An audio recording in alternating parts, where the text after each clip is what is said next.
So what is Love Feast? Love Feast is an event that happens on the Thursday night before Easter. Typically it's called Maundy Thursday, and it's a symbolic experience, a symbolic recognition of Jesus' own Last Supper with his disciples. This Last Supper consists of singing, it consists of a small meal, there's scripture reading, there's the communion, and then there's also feet washing. Sometimes it's possibly the feet washing that gives most people the reluctance to and apprehensive about attending. And people wonder why we do feet washing. We're still one of the only churches, the denominations, that still will do feet washing. There's a lot that didn't do it, don't do it, but we do. But feet washing is done in symbolization of when Jesus himself washed the feet of his disciples at the Last Supper. Feet washing was something that was commonly done in those days. Normally, if you went into someone's home, they would have had a servant or at least had a basin and water for you to wash your feet. Remember, the roads are dusty, they're dry, a lot of times it's hot, and so your feet need to be cooled off, they need to be washed, because if you're going to have a meal and sit around the meal together, your feet will be exposed in many ways, because it's not sitting in a chair like we do, be sitting almost on the floor, possibly on pillows, to share that meal together. And so to have the feet exposed, you needed them clean, and so typically they would have been cleaned in those days. John 13, 1 through 5 is probably the best scripture to describe this event that took place. It does tell us that Jesus, in the middle of the meal, got up, took a basin of water and a towel, took off his outer clothing, wrapped himself with that towel, and he began to wash his disciples' feet.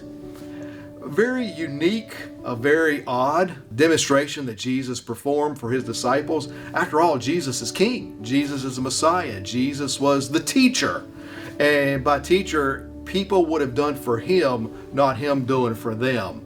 And so there was a lot of questions that were prompted by his disciples in the midst of all of that. But at the end, Jesus wanted to remind us that doing this was a very sacrificial way to serve others when they loved them. You know, when we think about it for ourselves in our service, I wonder, and maybe others do wonder, why we don't attend it as often. And maybe, as we've said before, it is because of the feet washing. Maybe it's because of what we think feet washing is, that we think that you're scrubbing people's feet, that you're really getting in there and doing something. But for the most part, many of us just kind of throw a little water on the feet, get up, we wipe it off, we do the other foot, do the same thing, and then we get up and we have a hug with one another, maybe say blessings to one another, and then we turn it over to the next person.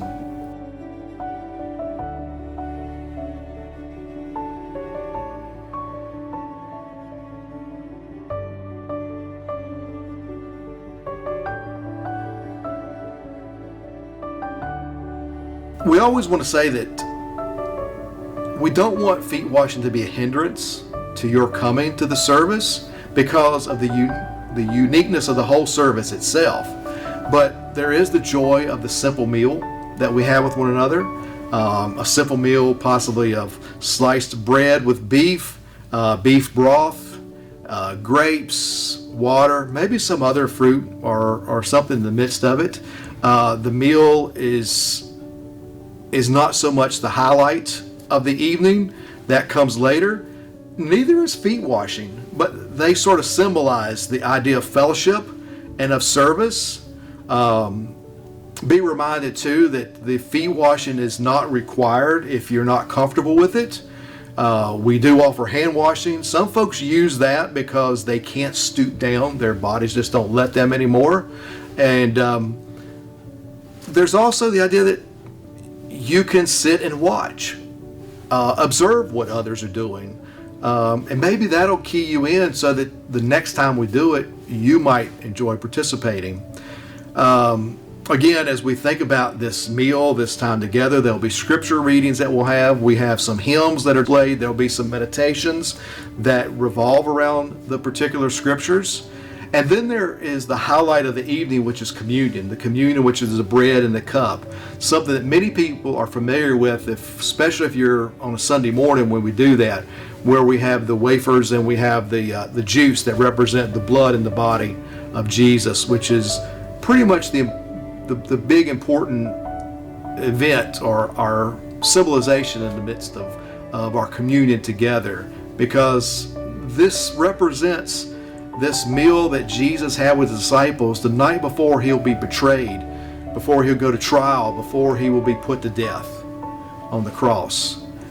If you've not experienced love feasts, if you've not experienced communion, the meal, or even the feet washing, we would invite you out on this Thursday coming up for Maundy Thursday, to be the Thursday before Easter, and